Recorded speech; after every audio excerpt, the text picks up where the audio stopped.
Nathaniel के ज़रिए से सुने। मैं बहुत इज़्ज़त और एहतराम के साथ पास्टर नथानियल को वेलकम कहती हूँ। काइंडली अपने माइक को अनम्यूट कीजिए और आज का ज़िंदा पाक कलाम जो पाक रूह के हिदायत से आपको मिला है, वो हमारे साथ शेयर कीजिए। वेलकम पास्टर जी।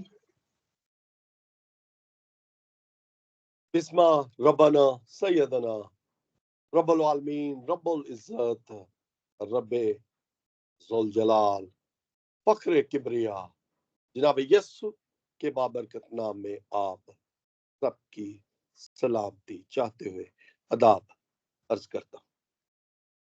खुदा उनका शुक्र करता हूँ, खुदा उनके लोगों के लिए जो इस इबादत में इकट्ठा हुए। शुक्रगुजार परस्तारों के लिए जिन्होंने खुदा उनके नाम की महिमा गाई और यकीनन हम सब ने बड़ी बरकत पाई। भाई साबर का शुक्रगुजार जिन्होंने हम सब के लिए और खासकर कलाम के लिए दुआ की, और हम यकीन रखते हैं कि हम अपने अकीदे के तहत बरकत पाते हैं। शुक्रगुजार सिस्टर अनीता का जो आज कहानत की जिम्मेदारी को बहुत ही उम्दगी के साथ निभा रही हैं। सिस्टर जी खुदा आपको बरकत दे। आज का कलाम दूसरे हफ्ते के साथ जो मैंने आप सबके सामने लिखने की कोशिश की, उसकी दूसरी कड़ी। हमने गुजरे हफ्ते जनाबी यस्सु के उस वादा अजीम के बारे में सुना कि मैं दुनिया के आखिर तक तुम्हारे साथ हूं। आज का कलाम उसका दूसरा हिस्सा कि हम उसके उन वादों को अपनी आइंदा आने वाली नस्लों को किस तरह पहुंचा सकते हैं। क्या हम अपने आप को इस काबिल समझते हैं कि उसकी बरकत का मुशाहिदा करते हुए उस वादों को जो आज तक वो हमारे साथ निभा रहा है, उनका प्रचार अपनी नस्लों तक करेंगे?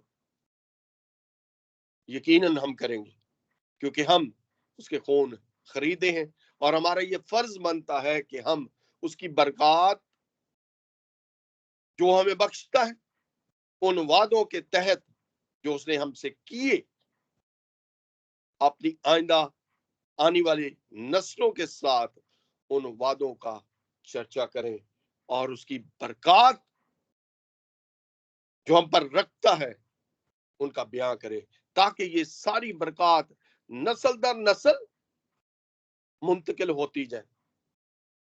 हस्ब रिवायत मैं पास्टर लतीफ से कहूंगा कि पास्टर जी आप अपनी बाइबल अपने पास रखिएगा, ताकि चंद हवाला जात जो आज हम सब पढ़ेंगे और सीखेंगे और बरकत पाएंगे, तो आप मेरी रहनुमाई कीजिएगा।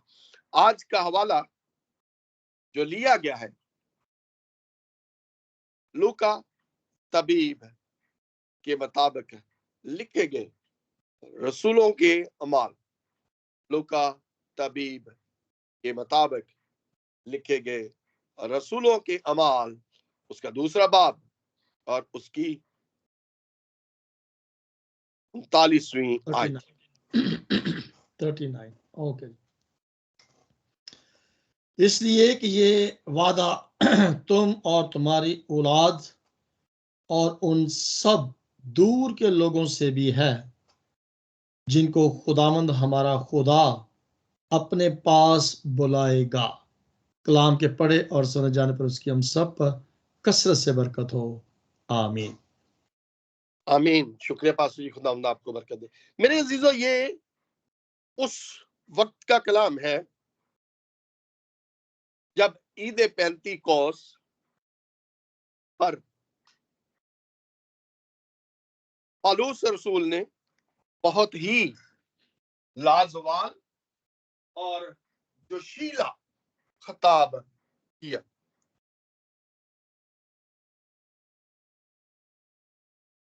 इस कलाम के मुताबिक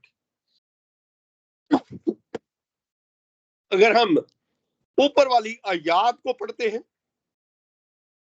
तो 38वीं आयत हमें कुछ और ही सिखाना चाहती है।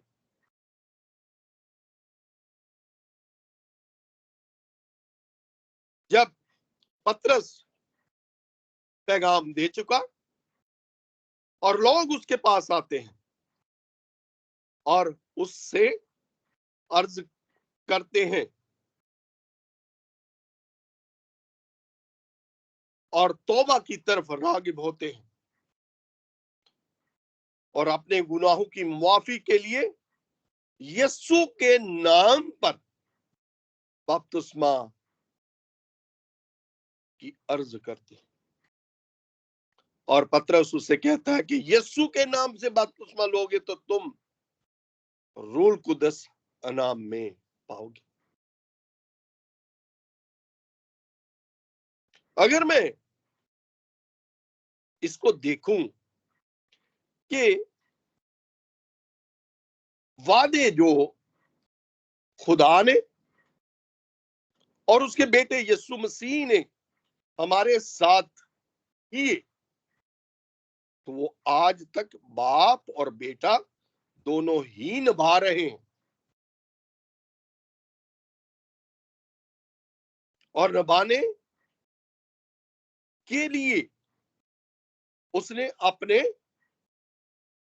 अंबिया कराम भेजे और जनाबे यीशु ने अपने शागिर्दों को इख्तियार देते हुए इस दुनिया में भेज दिया। बाप ने क्या किया? बाप ने अपने अंबिया कराम को जिनको उसने चुना उनको भेजा और बेटे ने अपने शागिर्दों को इख्तियार के साथ उनको भेजा कि दुनिया में उस लाजवाल मंसूबे को, उस बिशारती कलाम को दुनिया तक ले जाए। अगर मैं पतरस की तरफ देखूं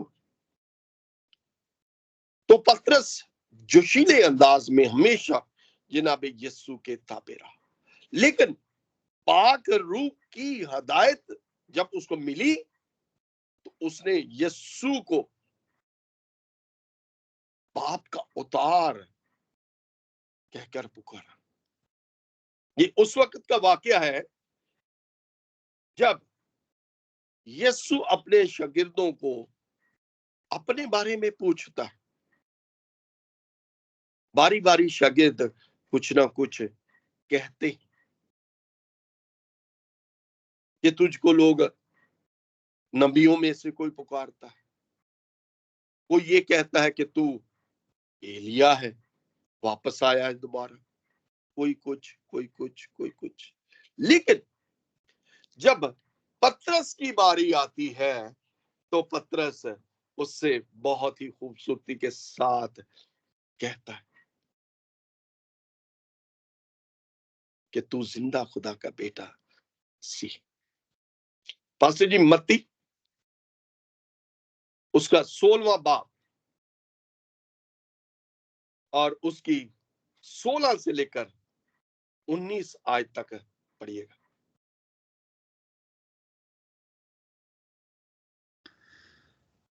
शिमौन पतरस ने जवाब में कहा, तू जिंदा खुदा का बेटा मसीह है। यीशु ने जवाब में उससे कहा, मुबारक है तू शमौन बरयोना, क्योंकि ये बात गोश्त और खून ने नहीं बल्कि मेरे बाप ने जो आसमान पर है तुझ पर जाहिर की। और मैं भी तुझसे कहता हूं कि तू पतरस है और मैं इस पत्थर पर अपनी कलीसिया बनाऊंगा और आलमे रवा के दरवाजे उस पर गालब ना आएंगे। मैं आसमान की बादशाही की कुंजियां तुझे दूंगा और जो कुछ तू जमीन पर बांधेगा वो आसमान पर बंधेगा और जो कुछ तू जमीन पर खोलेगा वह आसमान पर खुलेगा। आमीन। आमीन आमीन। मास्टर जी बहुत बहुत शुक्रिया। मेरे अजीजों, यहाँ पे पाक रूह के वसीला से उसने यीशु को खुदा का बेटा कहकर पुकारा, और जनाब यीशु ने उसको मुबारक कहा, और ये भी उसके गोश गुजार कर दिया कि ये बात जो तू कह रहा है मेरे आसमानी बाप ने तुझ पर जाहिर की। और फिर वो उससे वादा करता है कि मैं अपनी कलीसिया तुझ पर बनाऊंगा और आलम रवा के दरवाजे उस पर गालिब, यानी उस पर कोई चीज असर नहीं कर सकती। और फिर उसको इज्जत दी और उससे वादा किया कि आसमान की बादशाह की कुंजियां मैं तुझे दूंगा, और इख्तियार फिर उसको दिया कि जो कुछ तू जमीन पर बांधेगा वो आसमान पर बांधेगा, और जो कुछ तू जमीन पर खोलेगा वो आसमान। कितना बड़ा रुतबा, कितना बड़ा ज़र्फ उसको दे दिया। क्या बनी नो इंसान को ऐसा इनाम कभी मिला है कि वो जो आसमान पर खोल सकता है, जमीन पर खोल सकता है, और उसके बंद किए हुए को कोई खोल नहीं सकता और खोले हुए को बंद नहीं कर सकता। और आलम रुआ की कुंजियां, खुदा की बादशाही की कुंजियां उसको सौंप दी। अजीम वादे और अजीम से अजीम तर अना। क्या जो उसको दिया कोई बशर ऐसा सोच सकता है? मेरी दृष्टि में कोई ऐसा शख्स सोच भी नहीं सकता कि मुझको एक बात कहने का सिला इतना बड़ा मिल सकता है। आगे चलकर अगर हम देखते हैं तो यही पतरस जोश में जनाबे यस्सु से कहता है कि मैं तेरे साथ अपनी जान कुर्बान करने के लिए भी तैयार। और जनाबे यस्सु उसको कहते हैं कि आज मुर्गे बांग देने तक तो 3 बार मेरा इनकार कर चुका होगा। फिर भी आगे उसके साथ क्या कहते हैं, फिर भी मैंने तेरे लिए दुआ की और तू अपने भाइयों का ख्याल रखना।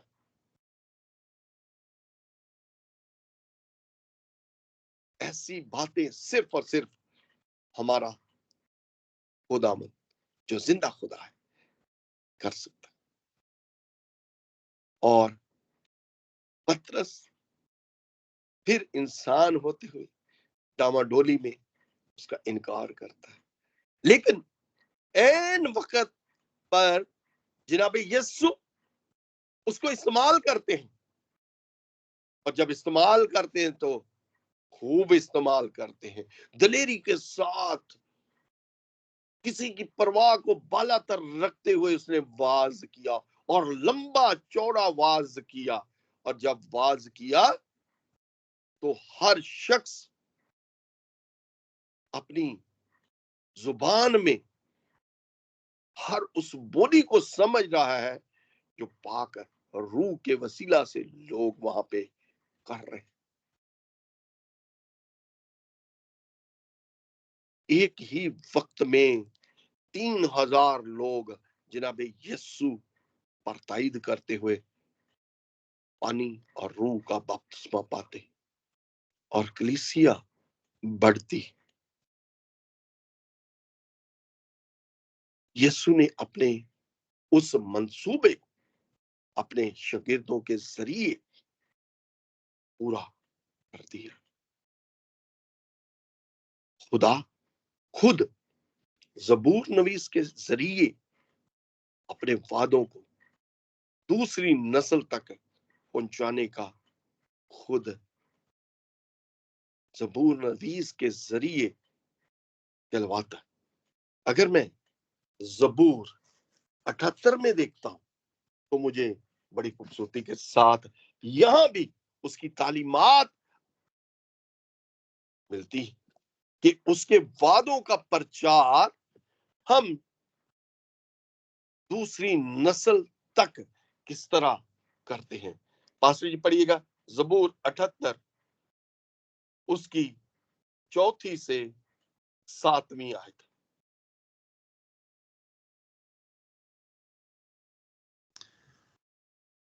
और जिनको हम उनकी औलाद से पोशीदा नहीं रखेंगे बल्कि आइंदा पुश्त को भी खुदावंद की तारीफ और उसकी कुदरत और अजायब जो उसने किए बताएंगे, क्योंकि उसने याकूब में एक शहादत कायम की और इसराइल में शरीयत मुकर्रर की, जिनकी बाबत उसने हमारे बाप दाऊद को हुक्म दिया कि वो अपनी औलाद को उनकी तालीम दे, ताकि आइंदा पुश्त यानी वो फर्जंद जो पैदा होंगे उनको जान ले और वो बड़े होकर अपनी औलाद को सिखाएं कि वो खुदा पर आस रखें और उसके कामों को भूल ना जाएं, बल्कि उसके हुक्मों पर अमल करें और अपने बाप दाऊद की तरह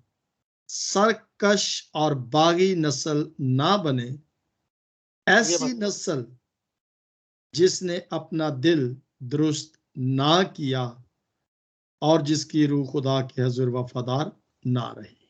आमीन आमीन आमीन। खुदा का शुक्र पास्टर जी, बहुत बहुत शुक्रिया। मेरे अजीजों, बात बिल्कुल अय्या हो चुकी। वो यहाँ पे हमें सिखाता है कि हमें कोई भी हुक्म को अपनी औलाद से पोशीदा नहीं रखना। मेरे अजीजों, मैं आपके सामने एक बात को रखना चाहूंगा। बनी इस्राएल कौम आज तक एक काम को बड़ी खूबी के साथ अंजाम देती है। वो एक, जिसको हम आम जुबान में तवीज कहकर कह सकते हैं, वो क्या करते हैं, अपनी बाजू पर 10 अहकाम जो चमड़े में कुंद किए गए हैं उनको एक डिबिया में रखते हैं और डिबिया को चमड़े के तस्मे के साथ बांधते हुए अपनी बाजू पे रखते हैं। और उनके लिए ये एक निशान रहता है कि उनके खुदा ने उनके साथ हमेशा वफादारी को निभाया है। वो जब सुबह उठते हैं सबसे पहले अपने खुदा की ताजीम के लिए अपना वक्त निकालते हैं और इसी मंसूबे को, इसी काम को पुष्ट दर पुष्ट वो पहुंचवाते हैं। और जब इस काम को पहुंचवाते हैं तो जबूर नवीस भी यहाँ बहुत ही खूबसूरती के साथ कहता है कि वो खुदा पर आस रखते हैं और उसके कामों को भूल ना जाए। वो काम जो मिस्र की गुलामी में, बियाबान में और उस वादे की जमीन तक लाने के लिए उन्होंने देखे और उन करामात को देखते हुए फिर भी बागी बने, सरकश बने खुदा के नाम को ताजील किया, लेकिन फिर भी खुदा ने उनको अपनी पनाह में ही रखा। खुदा ने उनको हमेशा जो वादे उनके बाप दादा से किए ऐसा ही निभा दिया।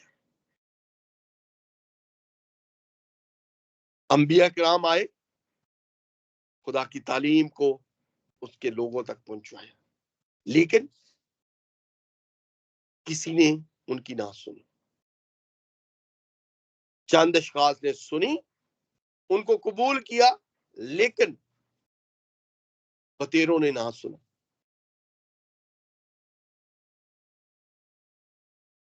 फिर भी आखिर को उसने अपने बेटे को इस दुनिया में भेजा कि शायद ये मेरी सुनेंगे, मेरे बेटे की मानेंगे, लेकिन ऐसा ना हो सका। उन्होंने बेटे को भी पकड़ा, कत्ल किया और सरकश बने।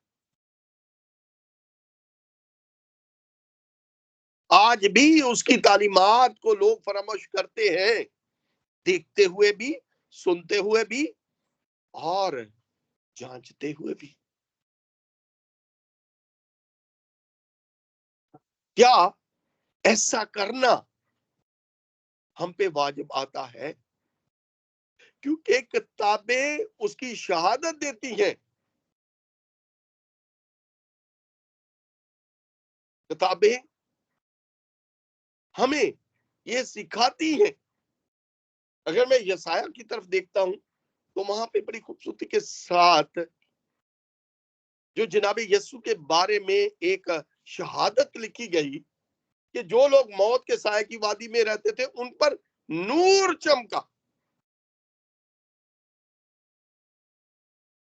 जो लोग मौत के साए की वादी में, जुल्म तशद्दुद में अपनी जिंदगी, एक ऐसी जिंदगी जो दर्दनाक जिंदगी गुजार रहे थे, जनाब यस्सु के आने से उनकी जिंदगी मुनव्वर हो गई।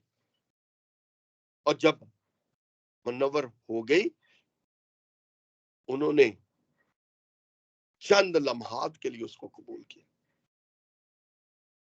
इसलिए कलाम भी उनके ऊपर फतवा डालता है कि ये देखते हुए नहीं देखते, सुनते हुए नहीं सुनते और जानते हुए ये नहीं जानते। हम किस तरह अपनी औलाद को या अपनी आने वाली नस्लों को उसके अहदो पमा से रूशनास करवा सकते हैं? क्या ऐसा हो सकता है? जो यकीन कामल रखते हैं कि यीशु खुदा का बेटा है, जिसके वसीला से हमें निजात मिले, यकीनन वो पहुंचाएंगे और दूसरों को उसकी मोहब्बत और उसके फजल के बारे में तालीमात देंगे। अंजील की मुनादी उसकी खुशखबरी लोगों तक पहुंचाने का जरिया बने। मेरे अजीजों, जब तक हम यीशु पर ये ईमान नहीं रखते कि वो कुंवारी से पैदा हुआ, खुदा का बेटा कहलाया और हमारी खताओं के सबब उस पर सियासत हुई, मसलूब हुआ, मर गया, जी उठा, आलमे बाला पर उतर गया और हमारी मुखलसी के लिए यकीनन वापस आएगा, जब हम इन बात को जो रसूलों के अकीदा में पाई जाती है अपने दिल पे नहीं लेते, यकीन नहीं रखते, हम उसके वादों को, उसकी अच्छाइयों को, उसके हर उस काम को जो उसने हमारी लिए किए, हम अपनी औलाद तक नहीं पहुंचा सकते। हम सिर्फ और सिर्फ नाम के मसीह रह जाएंगे। हमारे अम्माल, हमारे काम, हमारा चाल चलन गैर कौम की तरह। मेरे वक्त है कि हम अपने आप को यसु की तालीमात को कबूल करते हुए बदलें, ताकि उसके उस मंसूबा को जो वो दुनिया में लेके आया उसको बखूबी निभाएं। और जब हम निभाएंगे तो यकीनन बरकत पाएंगे, क्योंकि चंद दिन बाकी रह गए। हम रवाजी तौर पर रोजे भी रखेंगे, उसके दुखों के अय्याम को एक दूसरे के साथ बांटेंगे, लेकिन उनका कहना, उसके उन अय्याम को दोहराना उस वक्त तक मुकम्मल नहीं होता जब तक हम दिल से उसे अपना निजात देंगे कबूल न करें। वक्त नजदीक है, यीशु जल्द आने वाला है, ताकि अपने लोगों को अपने साथ रखते हुए उस वादे को पूरा करे। जहां मैं हूं वहां तुम भी। मेरे अजीजों, अपने आप को तैयार रखें, अपने आप को इस काबिल बना ले कि यीशु जल्द आने वाला है और अपने वादों को निभाते हुए हमें अपने साथ रखने वाला है। खुदा आज हम सबको ये तौफीक दे कि हम आज के कलाम के वसीला से बरकत पाए और इस पे चलते हुए यीशु को पाले। आमीन, आमीन, आमीन। खुदा हम सबको बड़ी बरकत दे।